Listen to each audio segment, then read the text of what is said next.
क्या आप भी देश और दुनिया की खबरों से रह जाते हैं बेखबर? तो सब्सक्राइब कर लीजिए हमारे HT न्यूज चैनल को और बेल आइकॉन को दबाना मत भूलिएगा। बलाला जी।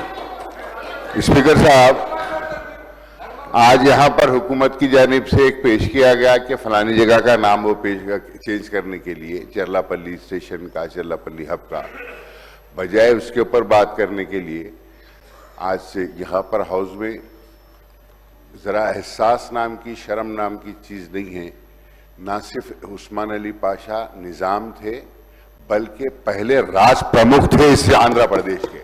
ही was the first governor of the Andhra प्रदेश।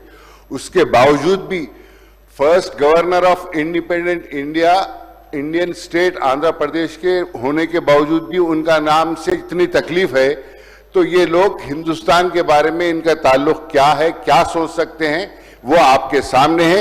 मैं आपसे गुजारिश कर रहा हूं कि हुकूमत ने जो पेशकश की है हम उसका सपोर्ट कर दें। नागराज गाరు